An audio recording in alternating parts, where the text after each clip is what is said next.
All right, folks, welcome back into the latest edition of Three Dog Thursday, the show and the podcast. I am the somewhat capable host, TJ Rives. He is Jason Powers of the Powers on Sports podcast, filling in for Gary Seegers. You see Gary all over the platform, Winning Cures Everything, and the Winning Cures Everything YouTube page. Right now, he's tied up on these Thursdays, so I keep going to the bullpen. I'm going back to Brother Powers. I love his insight. I love his handicapping. You find Jason on his own Powers on Sports podcast. You also find him with Mike Grace and company on the Press Box radio show live Monday through Friday. Jason is on Tuesdays and Thursdays, 8 to 10 a.m. Eastern, 7 to 9 a.m. Central Time. They talk a lot of Southern football, a lot of SEC, ACC football, as well as the NFL. So Jason does a great job there. He handicaps games there. He handicaps for me on Three Dog Thursday at times. And he's available to come hang with me here as we get through mid-November, almost Thanksgiving. Brother Powers, good to be back here on the YouTube show on Winning Cures Everything. And if they're hearing us on the podcast, good to have you. So the last time I was on with you, I was trying to get kicked out of a restaurant. Remember, the waitress was trying to kick me out of the restaurant, wouldn't let me do the show. So I'm in the home office right now today. No problems with waitresses in an empty restaurant. No issues. You did hold up a drink with an umbrella at one point in the tiki bar area where you had to sit and do the show. So yes, you're a lot more formal than I am today. I love that about you. And we get into it. So, again, what we do here is underdogs in college football. Gary does a fantastic job with everything on this platform, winningcureseverything.com, and the platforms with favorites, with totals, with first-half unders, team totals, whatever he's got. We specialize in the underdogs. I will say last week, kudos to Brian Edwards of MajorWager.com and Vegas Insider. He hit with Arkansas. I did hit with New Mexico, an outright winner in the upset over Washington State. I did have one Jason Powers contact me and go, New Mexico?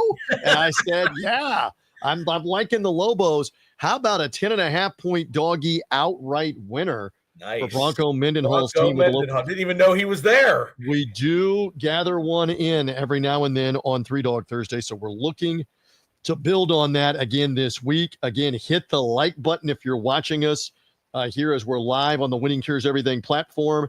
Also follow or subscribe to the podcast feed. If you're seeing us, you can take us with you in your AirPods, your earbuds, in your car, Bluetooth.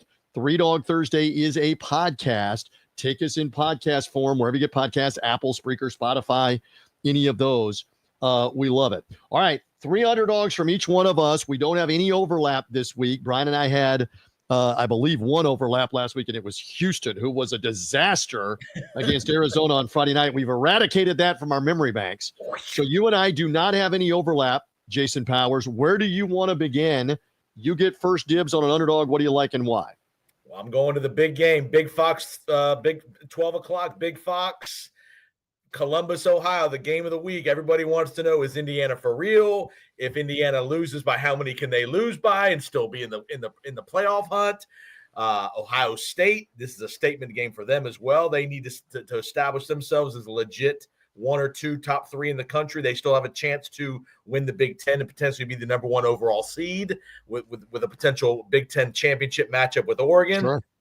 The number here is 13, I believe, is the number that we're dealing with. Yeah, I actually see 13 and a half that are out there. I'll give you the hook.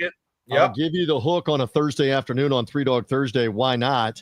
What a story. And you, full backdrop, you have an Indiana background and an Indiana tie. Go ahead. Yep, I got a graduate degree from Indiana, so I spent a little time up in Bloomington. Never saw this kind of winning when I was there during my year and a half that I was in Bloomington, but it's great for that city. Obviously, we know it's a huge basketball town, basketball state. It's great to see the football program. I don't think they've had a record this good since the mid-'60s, maybe 67, I believe. They've never won 10 games in any regular season. They're 10-0 right now. House money going into this game.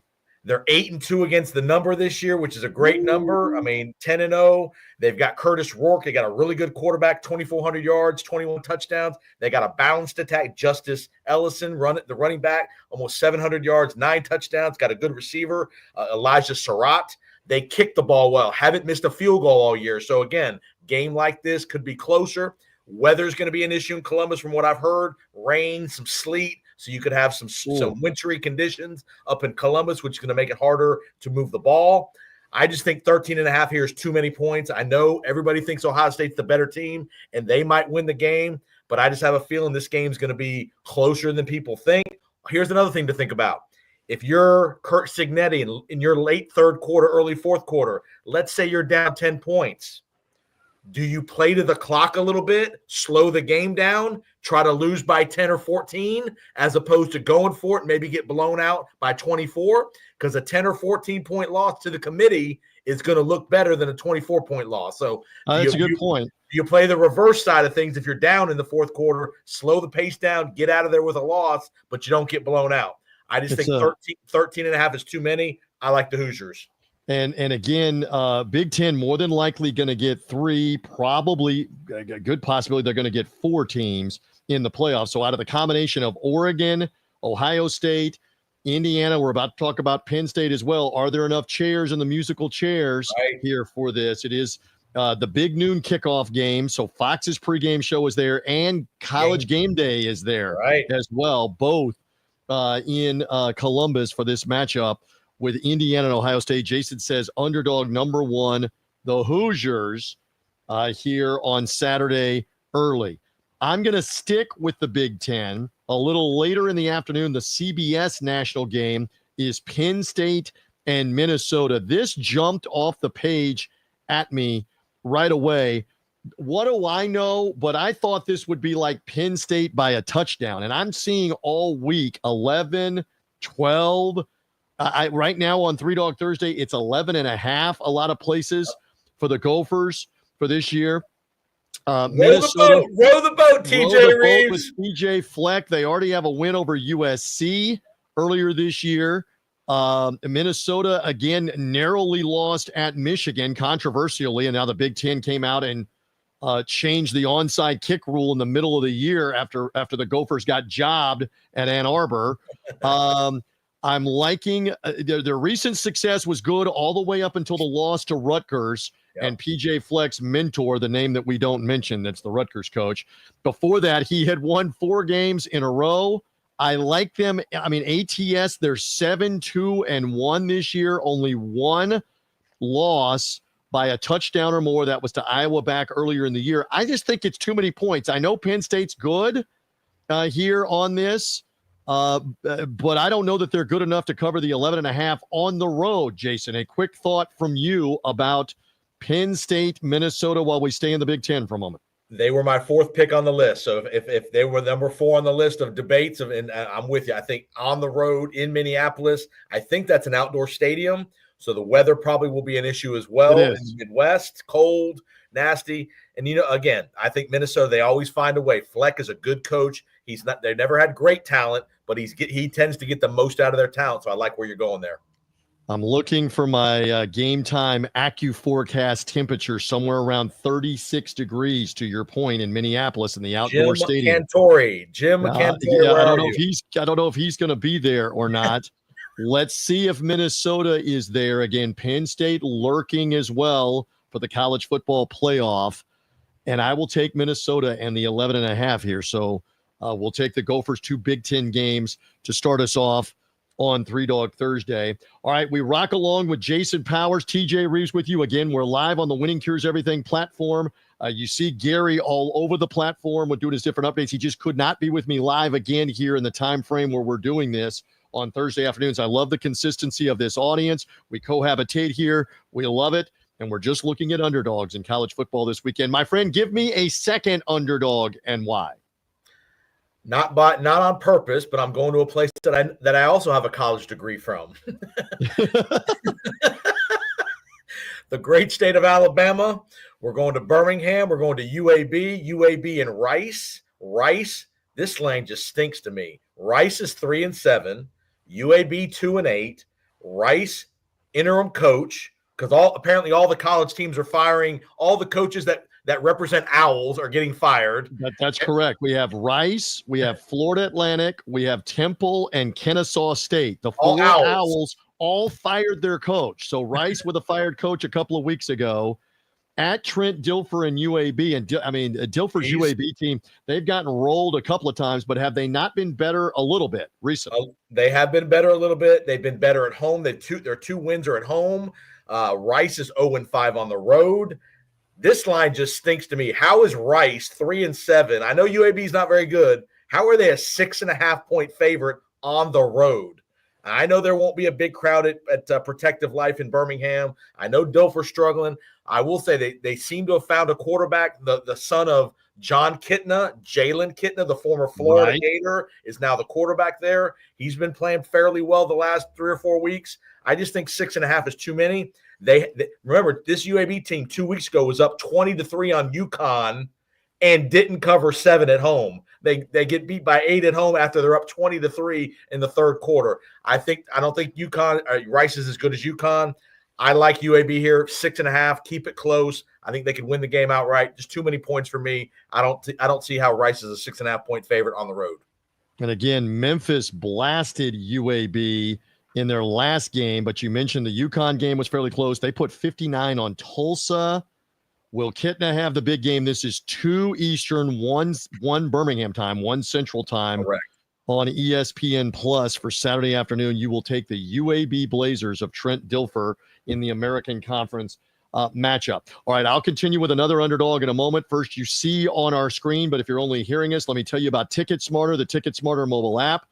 And whether you're trying to go to that Ohio State-Indiana game, tough ticket in the Horseshoe. Some of the other games that we're talking about as well, like Florida hosting Ole Miss. We got the Crosstown Showdown a little earlier than it normally is with UCLA, USC at the Rose Bowl. What kind of crowd will they have out there for that one? It doesn't matter if we're talking Eugene, Oregon, Austin, Texas, Clemson, South Carolina, Tuscaloosa, Alabama, all the way up to State College, Pennsylvania. If you're looking for tickets on the secondary market to any of these games, use TicketSmarter, the TicketSmarter mobile app.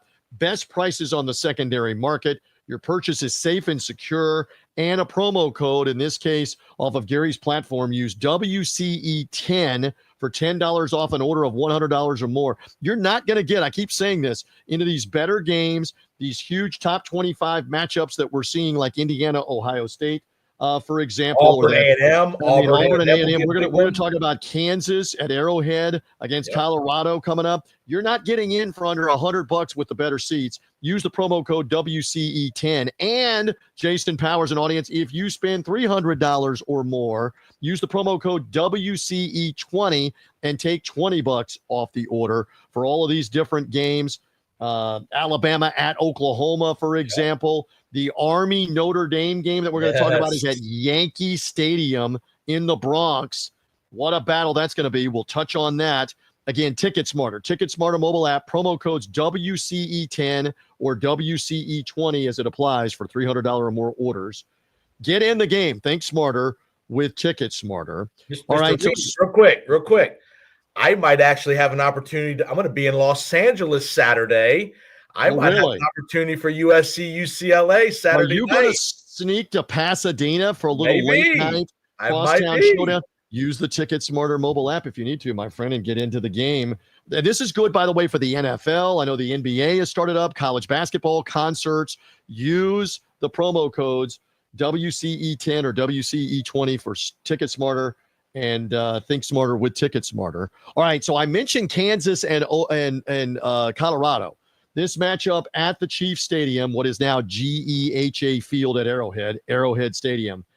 And when last we saw Rock Chalk, stunning gut punch win, they upset BYU, not only dashing their unbeaten hopes, but Jason, a thought from you, it likely nixes the Big 12 getting 2 teams in the college football playoff. Their hope, was it not, to have BYU finish undefeated, and then even if they stubbed their toe in the Big 12 title game, hypothetically with Colorado, Iowa State, whomever, there would still be an argument that their only loss is maybe a narrow loss in the Big 12 title game. Now with a loss at home to Kansas, who has a losing record, I don't know that BYU can get in at large without winning the Big 12 title game. Do you believe that Kansas upset last week dashed the second playoff team for the Big 12? I do, but I'll give you 2 teams that it gave hope to. Arizona State now has hope to get to the Big 12 title game with the BYU loss, and the BYU loss also potentially could hurt SMU. SMU needs BYU to keep winning and not lose any more games here, because SMU's only loss of the year is to who? BYU. BYU at So home. if SMU had a chance maybe for a second bid out of the ACC, potentially they need BYU to keep on winning there. So I don't think you're getting two out of the Big 12 though. I think it's a one big league with the strength of the SEC and the Big 10 this year. No doubt. Let's talk about, Deion Sanders has got the Buffs rolling. They have covered in 8 straight games, by the way. There is a question mark about the level of competition. Yes, give them credit for beating Cincinnati, for winning at Texas Tech. They are better. My hand is up. I did not think they were going to be an 8, 9 or better win team this year. But all of us are correct to take a look at UCF, who's awful. Turns out they're awful. They did win in Orlando. Arizona at Arizona. Arizona is awful. And the win over Utah last week, they are awful. 3 of those wins are against teams that everybody else in the Big 12 is beating up on. So there's nothing really to write home. Now you've got a Kansas team off the BYU win. They also had an upset a couple of weeks ago of Iowa State in this same building at Arrowhead here. Jayhawks 4-2 in their last 6 against the number, including 2 outright wins as an underdog with Iowa State and with BYU. Give me rock chalk here. It's only a 3-point line. I will take those 3. I know that Shedeur Sanders and Travis Hunter on the other sideline, they're both vying for the Heisman. They're vying for the NFL. But, this is not Utah or Arizona or UCF. This is a much better team in that, with Devin Neal at quarterback, with Jalen Daniels. Jalen Daniels at quarterback, Devin Neal running the ball. Yep. I like the Jayhawks. You going to try to talk me out of this with Colorado real quick or no? Leopold's a great coach. He's done a great job at Kansas. The only thing I would worry about with Kansas is can they get their emotional level up one more time to pull off a 3rd straight big upset over Iowa State. They beat last week. They beat BYU. I wonder can they get up emotionally? And Colorado sees the finish line. They see if they win the next 2, they're in the Big 12 title game and got a great chance to get to the college football playoff. Those would be my arguments against Kansas. I got you. But you can't argue Kansas. They were, a lot of people thought they would win the Big 12 at the beginning of the year. They have just come on really strong late in the year here with their true colors. Daniels is healthy now, and they're playing really well. And again, they started 0-5. Yes. 5-game losing streak, I should say. 0-4 to start the Big 12, which is shocking. They have got to be the best 4-6 team in America.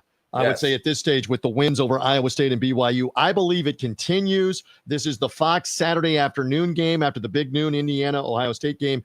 Give me Kansas on 3-Dog Thursday. We each have one more underdog to go. Jason, where are you going next here with a 3rd college football underdog and why? I'm going out to the Mountain West, a sleepy team. Not a lot of people are talking about. Everybody's talking Boise State. People are talking UNLV. Right. This old sleepy team up in Colorado, up in Fort Collins, you look up, they're 5-0 in the conference, 7-3 on the season, 7-3 against the number. They're playing in warm weather now at Fresno on Saturday against a 5-5 Fresno team, 3-3. Decent team, not great. This Colorado State Ram team, they're not a juggernaut on offense, not a great offense. They got the quarterback's a middling player. Avery Morrow running 872 yards, 9 touchdowns. Justin Marshall almost 600 yards rushing. They're going to try to run the ball here, make this a rock fight kind of game. They're getting 3 points. Magdalena averages 18 yards a catch, almost 900 yards receiving. Mikey Keene, who we know from the UCF days, is the quarterback at Fresno. I just think 3 points here. I'll take a 7-0 or 5-0 undefeated conference team getting 3 points on the road against an average Fresno State team. Again, they can spoil the UNLV rematch with Boise State potentially. Give me the Rams plus the 3 on the road. And fascinating as you talk about SMU wanting Brigham Young to keep winning. Colorado wants Colorado State to keep winning. They have a win at Fort Collins back in September over Colorado State that's looking better and better and better as the Rams continue to win there in the Mountain West. Again, how much of an argument does Boise have, by the way, If they don't win the Mountain West championship game, I don't know that they have an argument. But right now, they're sitting in one of the bye slots for the College Football Playoff Committee after their third rankings reveal. So it will be fascinating with the Mountain West. This could be a fly in the ointment. Colorado State could be the Boise State appointment. If I'm not mistaken, Colorado State has not and will not play either Boise State or UNLV in the regular season. Game, right? The only time they would meet them is in the title game. So let's see. You like the Rams late night, one of the last games of the night in Fresno against the Fresno State Bulldogs. I'm going to have one more underdog for you in just a moment. But once again, let's talk about one of our sponsors, and that's our friends at GoSleeves. Brother Powers and I are big on the GoSleeves technology for your elbows, for your knees, for your calves. If you are a weekend warrior, Jason, as we keep saying, if you love to play basketball, bike, pickleball, golf, tennis, whatever it is. I mean, Jason, I know you utilize it. I officiate. Where do I officiate? You officiate in high school football. You utilize the GoSleeves as well. Again, therapeutic value here. Kinesiology technology helps with the blood flow from GoSleeves. It helps with recovery time. It's therapeutic. We love them as a sponsor. Yep. Find out more at GoSleeves.com and also use the promo code WCE for a discount off of GoSleeves. It is go time. And again, if you're playing, a lot of people playing pickleball. You're playing basketball, the knees ache, you're running, jogging, biking, whatever it is, knees, calves. Snow skiers out west. If you're a snow skier out west. The elbow, if you're playing tennis, if you're a golfer, use GoSleeves. Utilize a proud sponsor here of Three Dog Thursday and the Winning Cures Everything platform. And the promo code WCE, it is go time with GoSleeves. All right, one more underdog. I will give that to you. And consternation is the right word. I was torn. I had consternation over which one do I take, because I had a double-digit underdog with Army and Notre Dame. I'm not taking it. I have a double-digit underdog as well with Florida and Ole Miss in the state where you and I are. We're in the state of Florida, in Gainesville, early. And I am taking it. I will take Florida at home because it's too many points. Kind of my same theme with Minnesota against Penn State back earlier. I don't know that Minnesota can win the game, but give me the 11.5 for them at home. Florida has been better as of late. Monstrous schedule, playing Tennessee, Georgia, Texas, LSU. And then last week LSU, and now Ole Miss. Who hates them from the conference office with those 5 games in a row? It's one thing if you're playing those 5 teams spread out over the season with a Vandy mixed in or a Mississippi State mixed in or whomever, South Carolina, Kentucky, Missouri. And Miami at the front end of the schedule. Miami at the beginning as well. All right, so we have theorized, is Billy Napier on the verge of saving his job? You look at how they handled LSU last week. They ran the ball. They played defense on LSU with sacking Nussmeier and frustrating him. All right, I know Ole Miss in off a bye week, Jason Powers. Ole Miss, when last we saw them, stuffed Georgia into a garbage can in the second half and sealed the lid with the quarterback pressure, etc. I think Florida will run it better. You got a more mobile quarterback in Lagway. Florida now rolling right now at this stage. I believe they are 5-1. I think it's 5-1 in the last 6 ATS here. They get Ole Miss in an early game, and I think they can hang around. 11.5 is too many. Talk me out of it. You got to talk me out of it here on Ole Miss, Florida, noon on ABC, noon Eastern time. Couple things I would note. Trey Harris, their best receivers, back for Ole Miss, who's been out for 3 or 4 weeks now. He's a All-American type of receiver, so I'd be worried there. Number 2, last week, LSU had the ball for 41 minutes. So I worry about the Florida defense being fatigued in this week. Early start, 12 o'clock start, being on the field a ton last week. And number 3, Ole Miss has to win the game. There's no margin for error for Ole Miss, and they wouldn't mind a little style points with Lane Kiffin, which means if they're up late, they're going to keep trying to score here to show a little the committee, hey, we beat Florida we covered the number against Florida. So there'll be the three things I'd worry about there if I'm Florida. And again, Ole Miss with 2 losses, as you're talking about, a third loss is devastating for the college football playoff. And I know you have subscribed to the rumor mongering that is going on. I'm not saying you're causing it, but there's a lot out there that Lane Kiffin might end up being the Florida coach if Billy Napier is 86 and gone here in this. So keep that backdrop. Point blank, though, if they win this game, I don't know that Florida wins this game. But if they win this game, has he not saved his job by beating LSU and Ole Miss? 1,000%. And most people think he's going to save his job by beating LSU last week. That's the chatter down here is he's going to survive. But, 1,000% he wins this game. And I think the effort level that you've seen out of Florida the last month has been encouraging. True. They haven't quit. Lagway seems to be a developing player, and he's tied with Napier. So I think Lagway, with him playing, will probably afford Napier another year. But, yeah, absolutely. If they win the game, there's no doubt Billy Napier will be back. And Jackson Dart on the other side of the ball for Ole Miss. Yes. And from a PR perspective, with what's going on the basketball side, the PR of keeping Napier might help them keep Napier with what's going on the basketball side of things. Yeah, the basketball coach being investigated. It's amazing he's still coaching. He's being investigated for multiple women claiming not only cyber stalking, but in-person stalking on campus. Right. And he's still coaching. So you're right.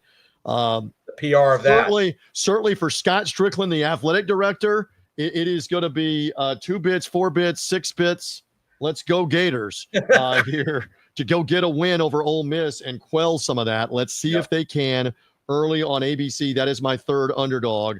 So we have a couple of other games of interest. Army, Notre Dame at Yankee Stadium, Saturday night, NBC. This is going to have some TV audience. Is this going to could it be, because of Notre Dame's influence in Chicago and the Northeast, the highest rated game of the weekend, higher rated than Ohio State, Indiana, because of primetime and Notre Dame? I will be in the greater New York City area. I don't know that I can get to the Bronx. I'm headed up there with the Buccaneers to play the New York Giants Sunday at 1:00 at the Meadowlands. Yep. I just can't trust Army here against Notre Dame when they have to win, and I don't know that Army can score enough. And their ball control type offense has suffocated teams in the American Conference. I don't know that they do it to Notre Dame. Quick thought from you. Remember, Notre Dame played Navy a couple weeks ago, and they destroyed Navy. So similar kind of offense. They're used to that option attack. So I think that will help Notre Dame. And the other part of this, too, what a story it would be. David versus Goliath here. Army hadn't beat Notre Dame in like 60 years, I believe, something like that, 70 years.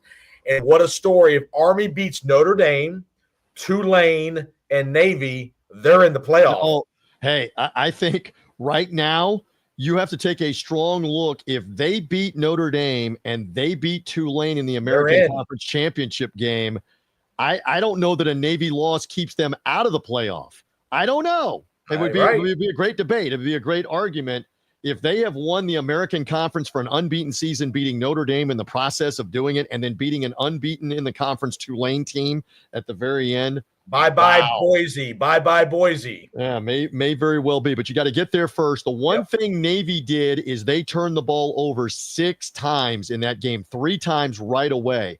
It is death, absolute death for Army to turn the ball over here against Notre Dame. And it may be, again, that Notre Dame's big physical offensive line, physical defensive line to stop the triple option is too much for Army. Let's find out. That's going to be some scene with the cadets in the stands. The cadets march in together. Going to be cold in the 40s in the Bronx. It may dip into the upper 30s in the Bronx. The cadets come in full uniform regalia in formation and then go sit up in the stands. This is going to be wild Saturday night. And it is a lot of points. I just don't trust them against Notre Dame to hang in. Not as much as I trust Florida. Hey, 1 or 2 more that you wanted to touch on. Auburn. Tricky game. And A&M. This is at Auburn. A&M still alive for the college football playoff. Why is this tricky here for you? It's a night game. Auburn's due to have one game. Their one game a year where they come out and really play well. They got Jarquez Hunter, the running back, is a good player. I just be careful here. I think A&M will figure out a way to get it done, but be careful here because again, look ahead to next week. Who do they got next week? The Longhorns come to College Station. be careful here with the look ahead going to Jordan Hare. All right, maybe. And then in the ACC early, you mentioned SMU. They're at Virginia. Yep. I looked at this game as well, my friend. 10-point home doggy here for Virginia, but I cannot trust them right now against an SMU team that has been rolling, that has won, 7 in a row, 6 straight in the ACC. Virginia off the loss where they got pounded by Notre Dame. They also got wiped out by North Carolina a few weeks ago. I can't trust Virginia here against Rhett Lashley's team. Kevin Jennings, remember that name, Kevin Jennings, the quarterback for SMU, big player. Yeah, and they have a shot still at the ACC title game in the mix with Miami, with Clemson, etc. All right, again, by means of review here on Three Dog Thursday, Jason will go Indiana Hoosiers early at Ohio State plus the 13.5. He'll go UAB in the matchup with Rice as a home underdog, getting 6.5. And then Colorado State is the road pooch, still trying to stay unbeaten in Mountain West play at Fresno State, getting 3 points. I will take Minnesota, maybe not to win, but 11.5 is too many in the afternoon against Penn State on CBS. Likewise, simultaneous to that game is Kansas and Colorado. I think Kansas can win this game outright with the Buffs. Lance Leipold looking at another notch in the gun belt, if you will, in the Wild West of the Big 12. If they get this win after beating Iowa State and after beating Brigham Young, all right, give me Kansas plus the 3. And then I was torn. I'm not going to play shoulda, coulda, woulda. If Army comes through against Notre Dame, I've shied off of that one. I will go with Florida. 11.5-point underdogs at home with Ole Miss. Early game, noon Eastern time from Gainesville on ABC. Give me the Gators to save Billy Napier's job to an extent by at least hanging in against Ole Miss. We shall see. Anything else in closing? Find Jason at JPO Sports, by the way, the Powers on Sports podcast, for all of his great content, not just college football, but the NFL, great takes on everything going on. Major League Baseball, the NBA, college basketball. Jason does a fantastic job. Anything else in closing, my friend, before we're gone? Real quick, we had Noah Eagle on the Press Box Radio Show this week previewing Army Notre Dame. So if you want to check that out, go to the archives at PressBoxRadio.com. Noah Eagle, NBC. He was on our show this week, so we talked about Army Notre Dame. Great plug there for that. And again, Noah and Todd Blackledge have been doing the primetime games. They had Oregon in that escape at Wisconsin last Saturday night. What kind of game are they going to get at Yankee Stadium? Are we going to get a good one with Notre Dame and Army? Excellent stuff. Brother Powers, thank you. Much love hanging with me on Three Dog Thursday, my friend. Anytime. That is Jason Powers. I'm merely TJ Rives. We cohabitate here on the Winning Cures Everything platform. Gary Seegers has great content across the board with favorites and totals and underdogs on his own here on the platform. Again, we're here on the YouTube page. Also find Three Dog Thursday, the podcast as well. For Jason Powers, I'm